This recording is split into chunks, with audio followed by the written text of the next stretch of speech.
Thank you, Mr. Speaker. I feel very privileged, sir, to be able to stand alongside the Honourable Member for St. Michael South. We stand alongside each other in a few contexts, including as neighbours in the wonderful community of Britons Hill. But I feel privileged to stand alongside him, sir, and to associate myself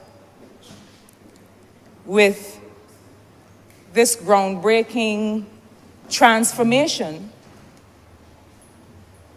that we are in the midst of.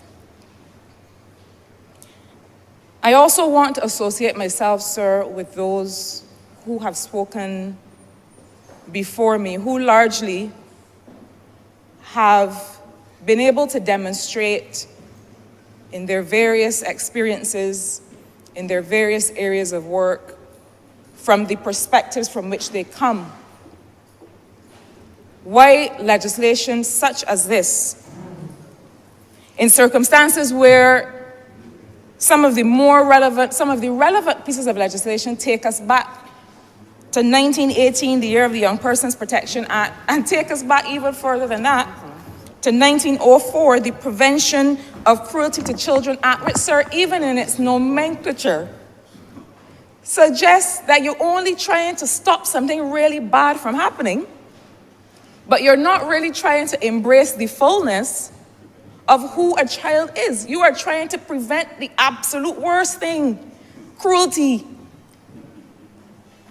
And the positive association of this legislation to which this report refers, protection. It is a far gentler principle. It is not just the absence of, and sir, you'll know that this Barbados Labour Party administration has taken that positive orientation in our work and in our approach, not just with respect to this legislation and this area of work, but sir, with respect to the Ministry of Health and Wellness. We show an understanding that health is not just about preventing illness, treating illness, but health really is about being able to encourage wellness and well-being among the people whom we serve. So similarly, we are not simply here to prevent cruelty. I mean, the notion that that is the only burden or the only mandate that we have to prevent cruelty against children, against arguably the most vulnerable among us. Our mandate or burden collectively is protection, but not only protection. This legislation goes far beyond that, to look at issues of voice and agency. These are things, sir, that in my day, what? Voice? Agency? You are a child, take your place. But what has that done to us? It has created an environment where children become adults who are afraid. Because we have cultivated spaces, homes, schools. Historically, we have cultivated spaces where children are not encouraged to create or to imagine. What are you imagining for? Study your school books. Take your place as a child. And sir, I really encourage Barbadians. I really encourage us all to be able to appreciate and understand the enhanced, the broadened space and rights, and also responsibilities allowed for children who are people. You know, we say with respect to equality principles and equity principles, and I'll use it with respect to women. There are many people who are afraid of the word feminism, sir, because somebody once told me that it sounds like a cult. And it is unfortunate that it has come to take on that association from people who have a fear of what it really means. And what it really means, feminism, gender equality. And I quote someone who came before me when I say, it is the radical notion that women and men are equally human. The radical notion. And so this legislation enhances and expands and presents the radical notion that children are human. They are not our property. We are the stewards of their evolution and their growth and their well-being. We are the stewards. They don't belong to us. And they are entitled to the same protection by the state as humans, to which any of us is entitled. And so I feel, sir, privileged, and I feel proud of my neighbor from St. Michael South and this government and the institutions that have brought us to this place, because when I consider the people who have worked on this for so long, I know that this comes from a place of seeing where we were, of themselves struggling within a context where the power that you had to protect children was so limited. And now this legislation brings us to a place where the state and the institutions of the state are truly empowered to be able to discharge their duty. And through you, sir, I thank the minister and the officers who have worked so diligently on being able to get us to this point. Sir, the Honorable Prime Minister, the member for St. Michael Northeast, spoke before me, and she regaled us with stories of roti and other things. But in doing so, she presented to us, in talking about the expectations of children within her own family and family structure, she really gave us an idea of some of the norms and structure of a family wherein there is discipline, and reminded us of the fact that it is possible to have discipline without having to use physical punishment. I feel that for some of us, that is also a bit of a radical notion. And I get a little concerned, and this is a very common Caribbean response, to say there's a difference between discipline and abuse. And people use it to defend striking other people. I say other people because children are other people. People use it to defend striking other people. And they say, well, they hear of a case of cruelty, the same cruelty that they were talking about in 1904. They hear of a case of extreme cruelty to a child. And they say, they distance themselves from it and say, oh, well, I hit my children, but I would never do that, because that is abuse. What I do is discipline. And the challenge with that is that that creates a sense of subjectiveness, wherein somebody must decide which part of it is discipline and which part of it is abuse. And so I think that to the extent that those charged with the care of children in our country have themselves realized in their own institutions that they need not apply they need not apply what I would call abusiveness. They need not hit children. in order to be able to impart structure and discipline to the extent that those who are charged with the care of our children as state institutions, in child care board institutions, that is not done. It sends the signal to the rest of us that no one should do it. And I stand ready to support our evolution collectively towards that place.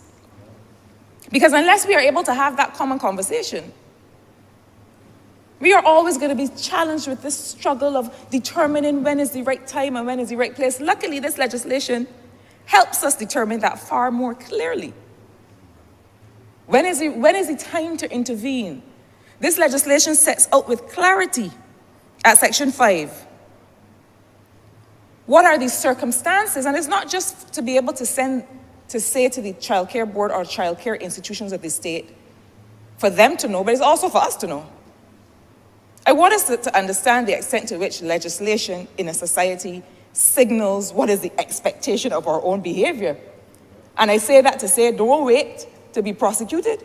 Don't wait for the state to take action. Let this legislation stand as a standard for the expectation of what we will absolutely not tolerate in the care and protection of our children. And so,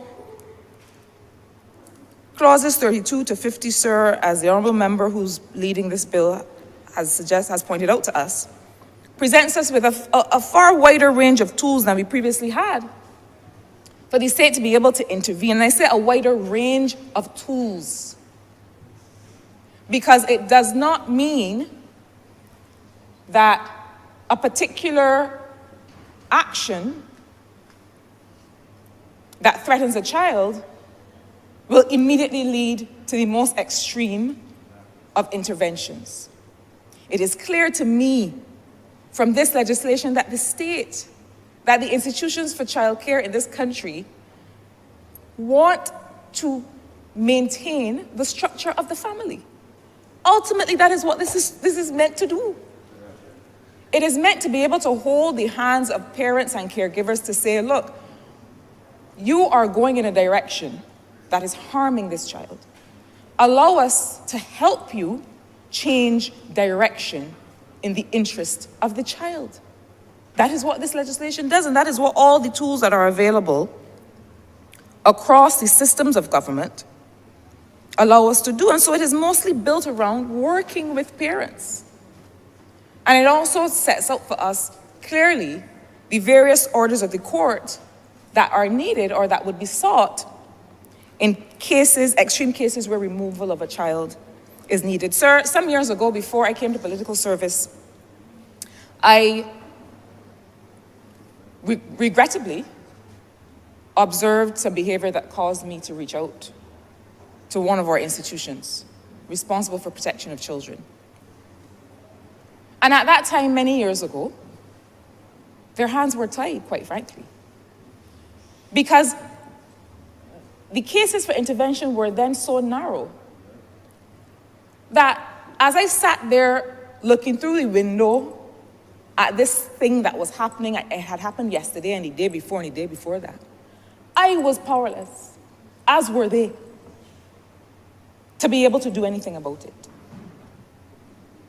And so while we hear this anxiety about reporting, and others before me set out very clearly where mandatory reporting applies, but where we encourage other people in society to report and to give information where children are at risk, there was I, wanting to have a role in protecting these children, but not being able so to do.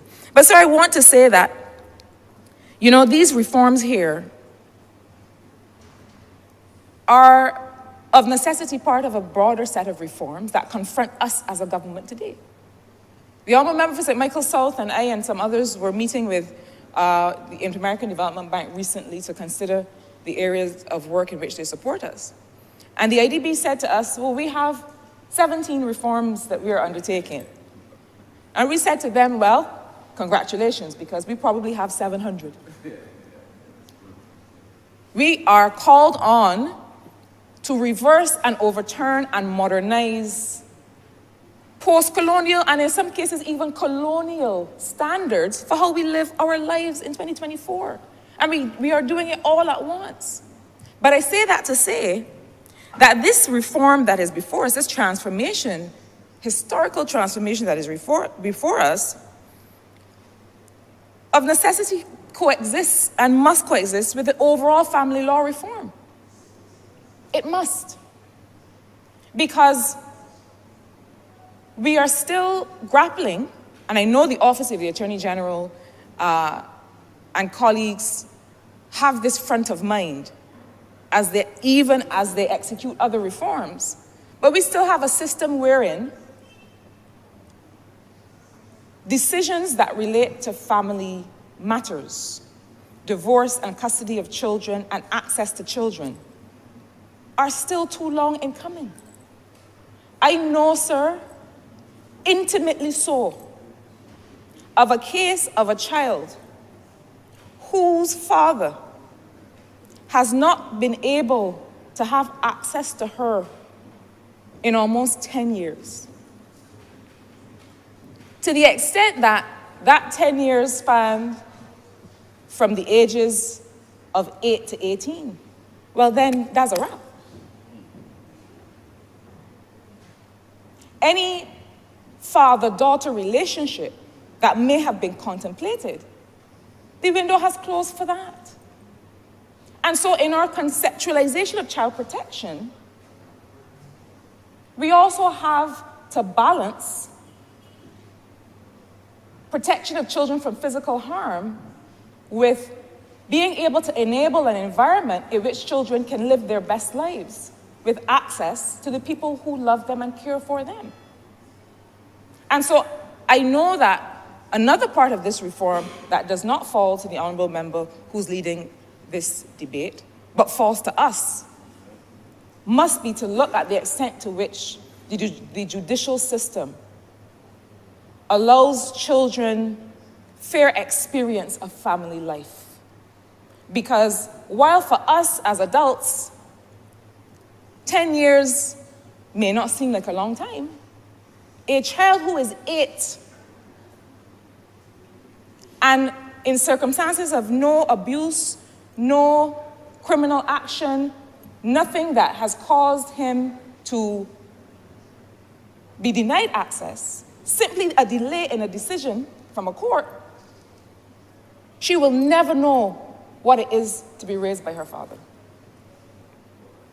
Sir, I want to come quickly to two other points that I think it is my duty to highlight with respect to this legislation. Sir, this week, well, for the last 2 weeks, we've had TradeWinds 2024 exercise on our shores, and I can't say enough times how proud we are as a government of Barbados to see the stellar leadership that the Barbados Defense Force has given to the TradeWinds exercise here in Barbados this year. It has been nothing short of outstanding. And as we closed the exercise yesterday, the Deputy Commanding Officer for the U.S. South Operations, say again?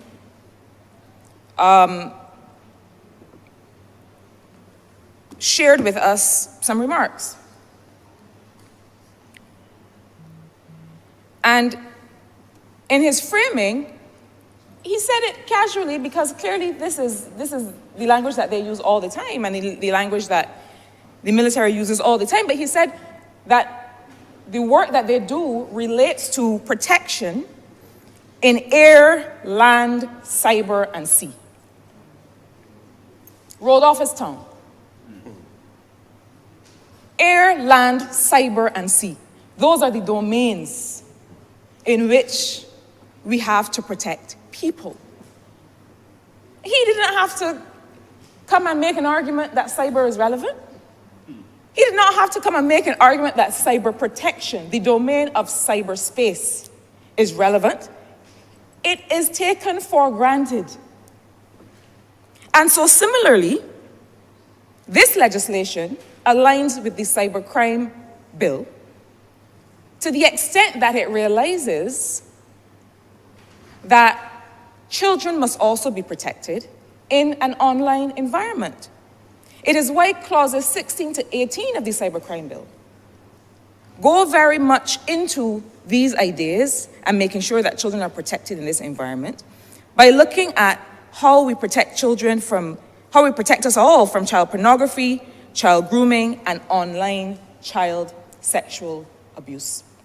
The reason we single out grooming as separate from pornography is that those who would offend in this way often start right there.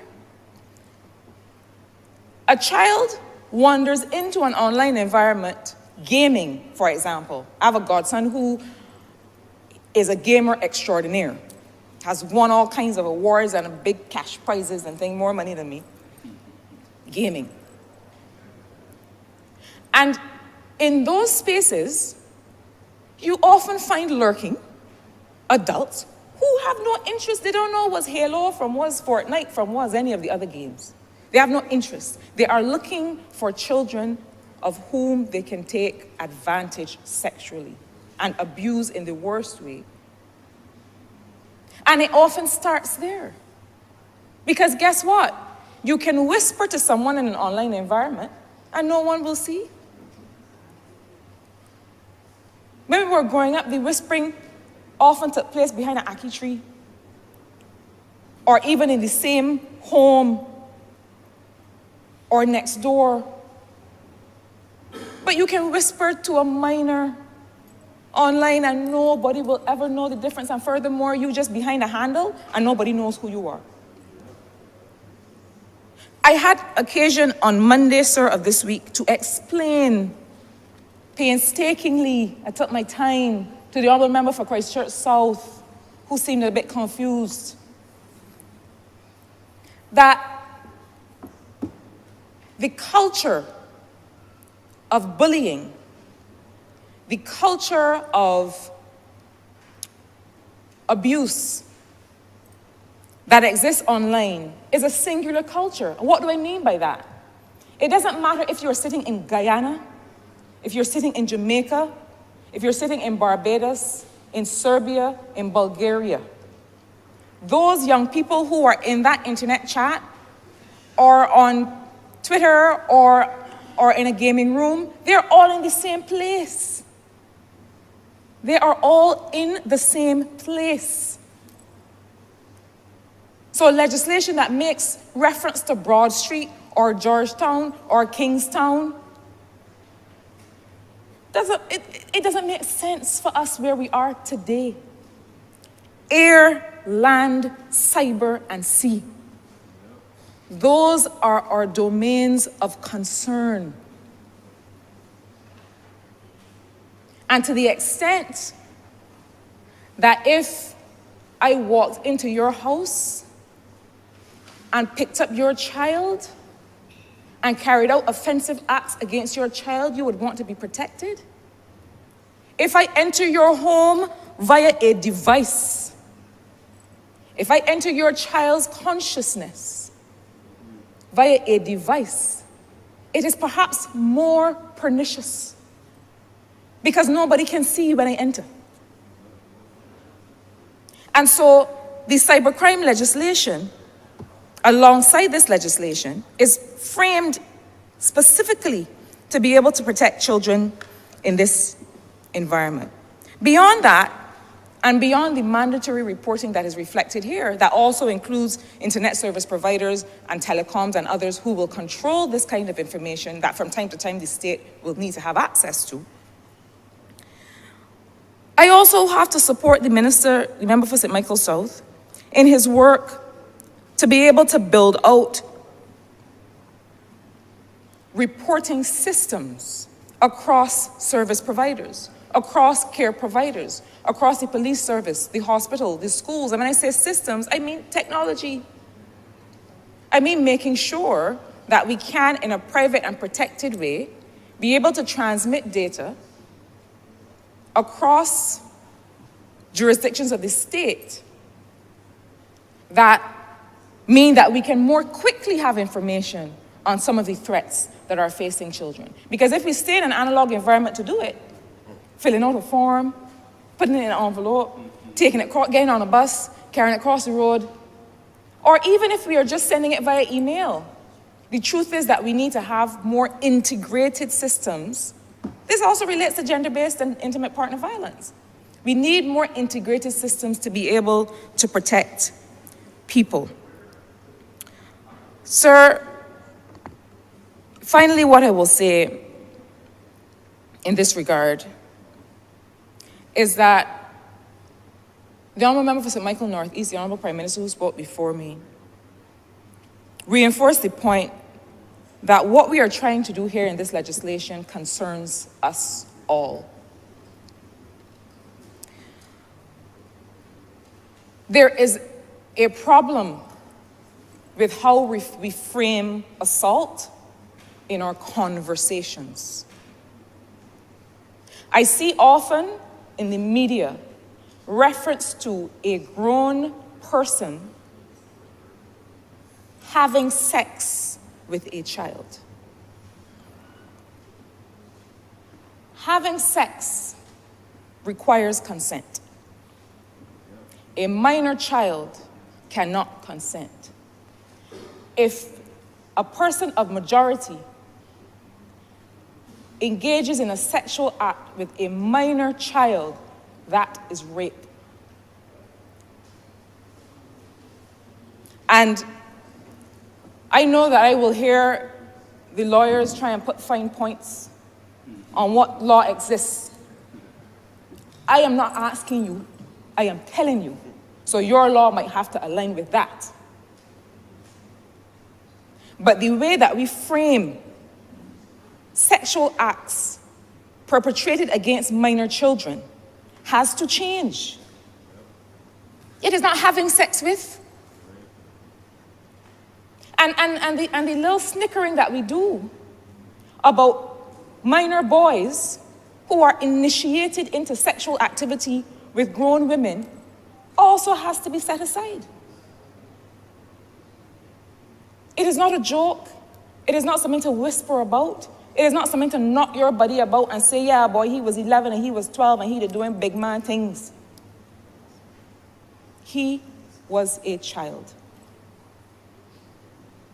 And it is a balancing act, perhaps, that we have to do. And I say all the time that we have a challenge in this Caribbean with understanding that we have to protect children while we allow them to grow as adults. I see it all the time with girl children.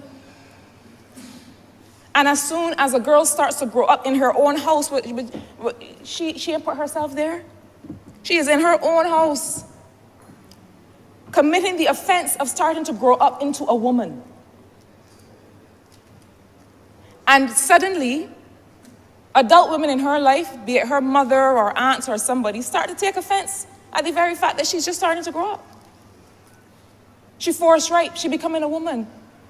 Let's understand that sexual development and expression,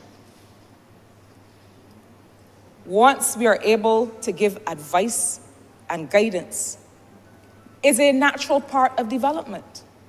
But I feel as if in this Caribbean, we are not quite sure how to move from raising a child to raising an adult. You're raising an adult. At the end of the exercise, you will have an adult. And so this notion that you are too much woman, you are more woman than me, if you're more woman than me, come on, we need to change the narrative.